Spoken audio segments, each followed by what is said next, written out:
Hello, I'm Nora and welcome back to Novels with Nora.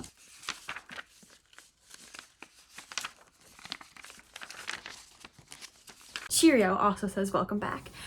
Today I have something quite exciting and a little bit different for you because 2 weeks ago I officially finished my first semester of grad school. Go me, I'm very excited. It was really something. And I currently have a 2-week break before my summer semester courses start. So I thought it would be beneficial, hopefully, and informative, hopefully, to give you some tips and tricks and things that I wish I knew before going into grad school, because I went straight from undergrad into grad school. So there's definitely some things that are like very similar between the two, and then there's some things that are very different. No one in my immediate family had gone to grad school, and I'm the first of my friends to graduate and be going to grad school, so I didn't really have anyone to rely on to like help me through the process, especially because my program is an online program, so there wasn't like an in-person community for me to rely on. So this is just information that I'm putting out there that I hope helps someone else, because it's information that I would have loved to have when I was going into grad school. So that being said, a few things that I feel the need to clarify. I did my undergrad at an in-person 4-year university. I graduated in 2.5 years, and I got my Bachelor of Arts in Women's and Gender Studies. And I lived on campus, did the whole thing, went like 2 hours away for school.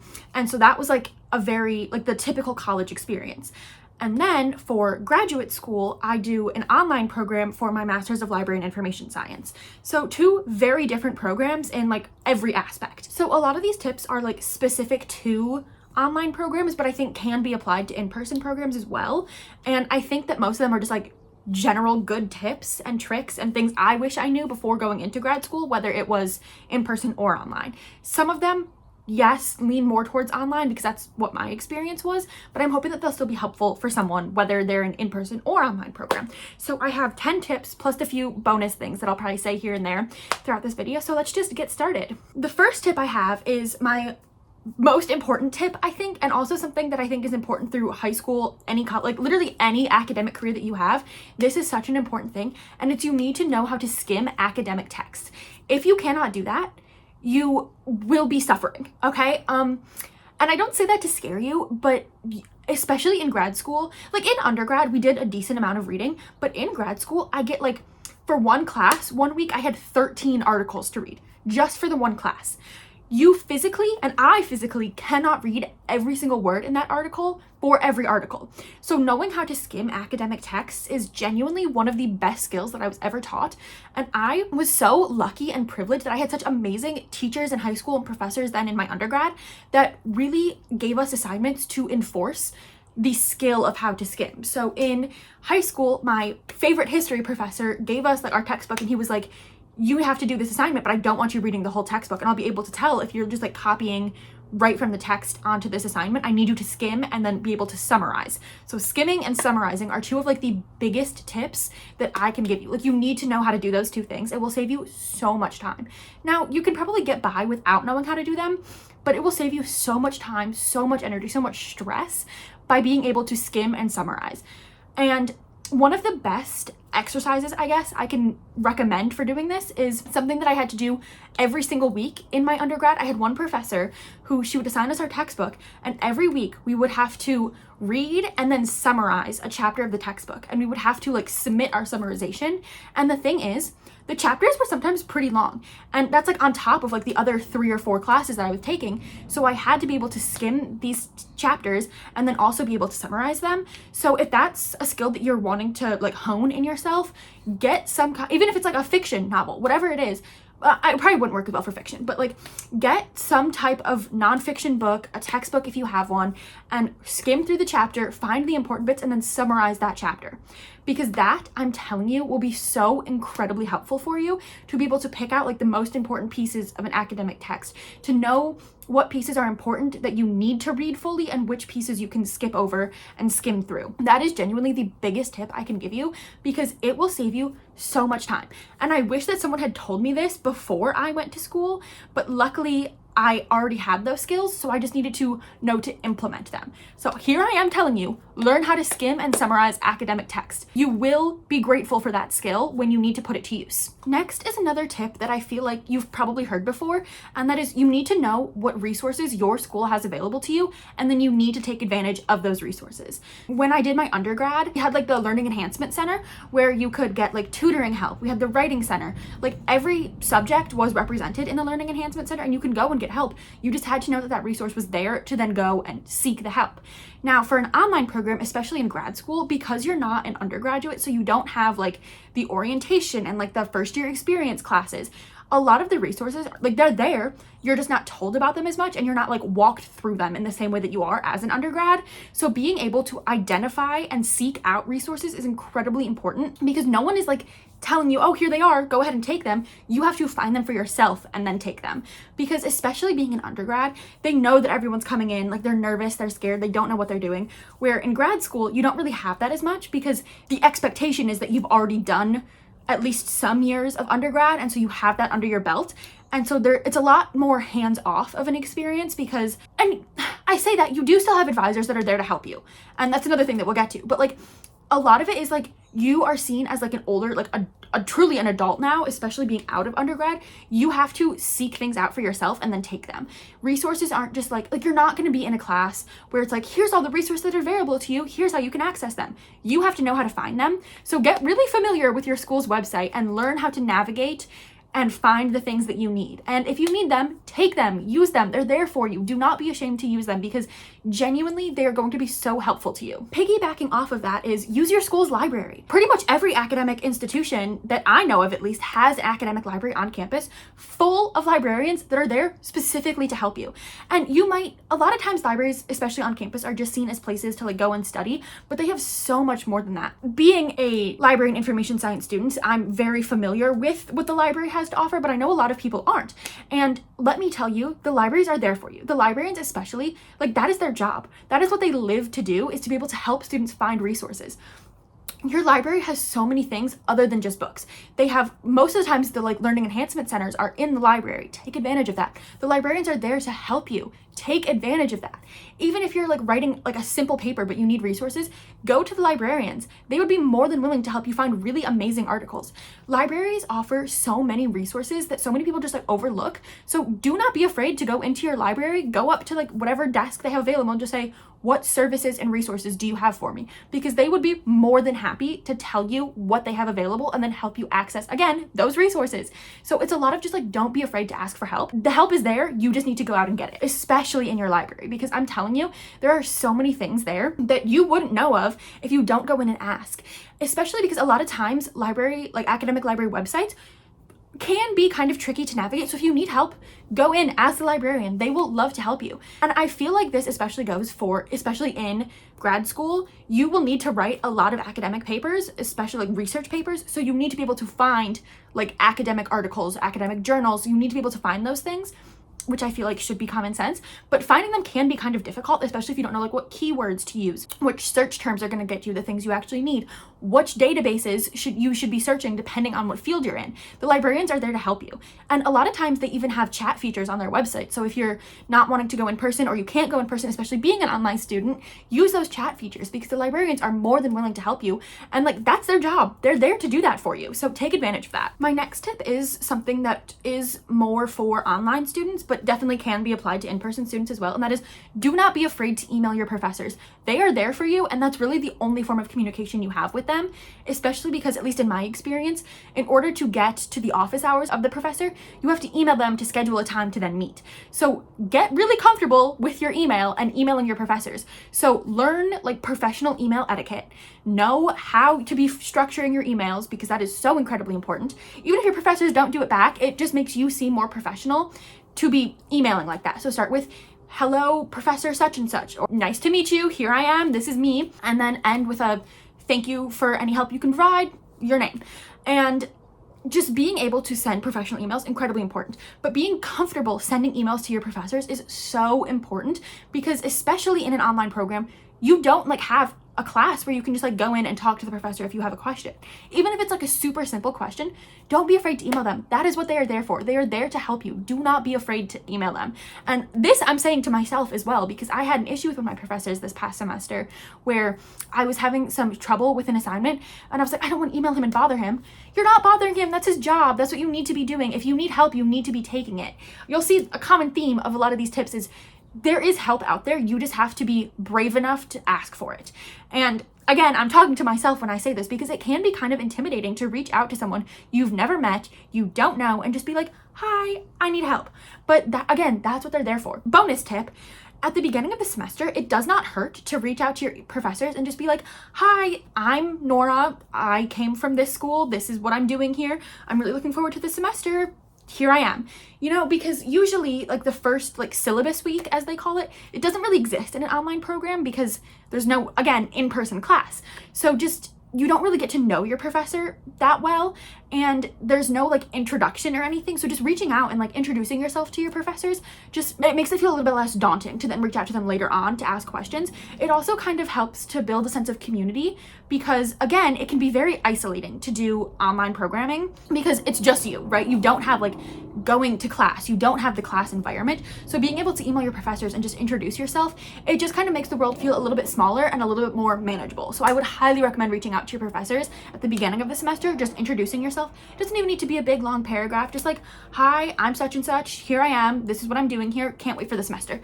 Simple as that. And then I think just having like that like human exchange at the beginning of the semester makes it feel, again, less daunting to then email them asking for help later on. Similarly, don't be afraid to email other people to ask for help. Help is out there, okay? Help is out there. You just have to ask for it. There was a time where same professor that I was struggling with was just not getting back to my emails. Like he was not emailing me back and like I really needed help on this assignment. So I emailed my advisor and said, hey, here's the situation. I don't know if you can help, but like I'm really struggling. She set up a Zoom meeting with me for the very next and helped me through the issue. If you are having a problem, you need to reach out to someone. You cannot just isolate yourself. It's much easier to do, but it's so much worse for you in the long run. And it might seem petty or embarrassing to be like, hi, I'm having a problem with this professor. But if you don't say something, then you're going to be struggling the whole rest of the semester. And chances are, if you're having a problem, someone else in the class might also be having the same problem. So it just takes someone speaking up and saying something, especially in an online program, if you cannot get a hold of your professor through email, you can't get a hold of them at all. So making sure that you know who is above your professor, like being very comfortable with your advisor is incredibly important. And obviously that's not something you want to have to do, but knowing who to email in that situation is very important because it's not like, again, you don't have just like, oh, well, I can just wait till like next Tuesday when I go to class and I can ask them then because you don't have class, right? So if you can't get a hold of them through email, you need to know what to do then. So getting comfortable with your advisor, knowing who your advisor is, being comfortable reaching out to them is also incredibly important. And that also ties into my next point, which is don't be afraid to just email your advisor to ask like random questions.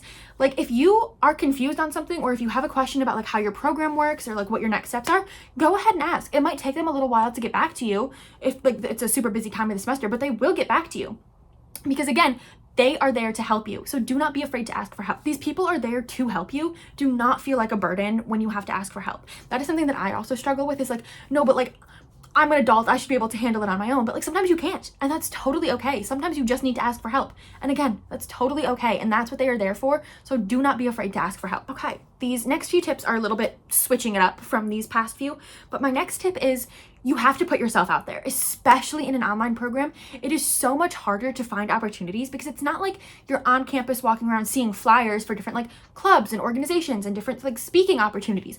You have to like search them out yourself because again, they're not just going to come to you. Now, luckily my school has a like email list where they send out different opportunities to you. And so like you have them in that way, but then you have to like reach out to someone in order to grasp hold of those opportunities because it's not like you can just show up to a club one night and be like, oh, here I am, I'm ready to get involved. You have to actively seek out those clubs.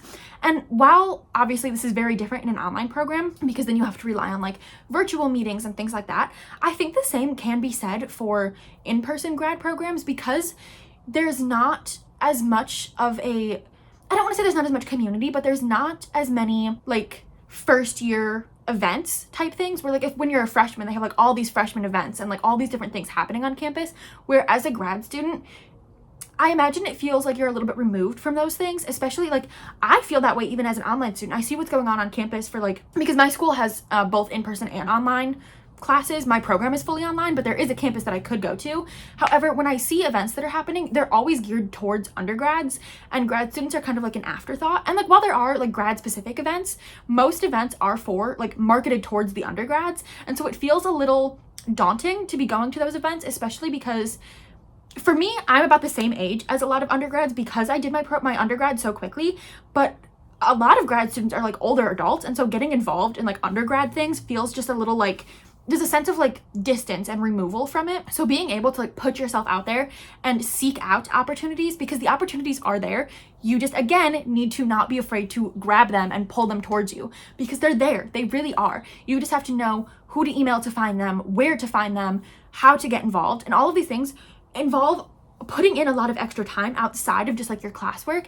And yes, like that's not something you really want to be doing, but like making connections now is so important, especially in grad school, because a lot of the people that are in your classes are people who are wanting to do the exact same thing as you. And so networking with them and like making connections with them is so important, even more so than in undergrad, because while you could be in a major that has like a whole bunch of people who are all in the same major, right? You could all be wanting to do completely different things with your life. However, in grad school, most of the time, if you're in a program with someone, they have like very similar goals to you. So networking with them now, super important. So if you can find like the email of a classmate that you notice you've had a few classes with, reach out to them, just be like, hey, I've noticed we have a few classes together, like here's my LinkedIn or here's my Instagram, however you want to connect with them. Just connecting is really important, especially because an online program, again, I've only done one semester and it can feel very isolating, especially because I don't drive. So I do all of my school from my house. It can feel isolating to just sit here and plug away at my assignments all day and then be like, well, that's it. So making connections and feeling like you're part of something bigger outside of just sitting at my computer has been so incredibly helpful for me, and I highly recommend doing that. My next tip might sound obvious, but that is to be organized, okay? Especially in an online program, this is so important because you don't have the structure of like going to class twice a week to like be getting your work done. It's just you, right? So you need to be organized. You need to have some kind of planner system that really works. You need to know when your assignments are due, what your assignments are, when you have like week-long assignments or when you have like bigger semester-long assignments. You need to be looking at your syllabus to know these things, especially in an online program. This goes for any type of program ever, but especially in an online program where there's no one holding you accountable except you. You need to be organized so you know what's being due when. Otherwise, you're going to get lost in everything that's happening. You're going to be like, well, I don't think I have anything due now, so I'm just going to go do whatever else, and the next thing you know, you've missed an assignment because you forgot to write that one down. You need to be checking your syllabus and writing down when your assignments are due and just making sure that you're on top of things. And this leads into my next tip, which is plan your weeks. I found that this is so incredibly helpful for me because then not only am I thinking big terms of the semester, but I'm breaking things down into weeks, and then even sometimes days. But I find that breaking things down into weeks is super helpful because then I can look at what I have due that week and think, okay, Monday I need to do this, Tuesday I need to do this, Wednesday I need to do this, so that I can turn my things in on Friday. Breaking it down into the week has been so helpful for me, especially when I have multiple classes, because then I can be like, okay, Monday is for lectures, Tuesday and Wednesday are for reading, and then Thursday and Friday are for getting my actual assignments done. And breaking it down like that also just helps it feel less intimidating and more manageable, because then it's like, okay, today this is all I need to do, instead of thinking, oh my God, this week I need to get all of this done. It's today, this is all I need to do. And then obviously if you're feeling more motivated after that, you can like continue on and like work ahead, I guess. But making sure that you have your week planned is so important.